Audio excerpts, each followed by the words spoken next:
Hello everyone! In this video, I'm going to show you how to upload SVG file formats to Canva. So, it is very simple and just takes a few steps to upload your SVG files to Canva within seconds. Alright, to get started, make sure you're logged into your Canva account, and then go to Create on the left side. At the bottom, you'll see the Upload option. Click on it and upload files. Alright, go to, and this is the SVG file. Just click on it, and now you can choose Edit Image if you want to edit the image. If you wish to use it in a new design, open a new design.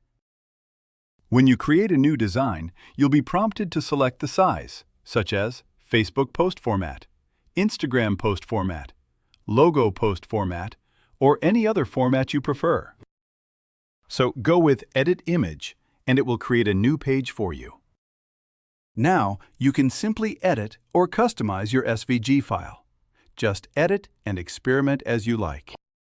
Once you've finished editing or designing your image, just go to Share and download it in PNG format.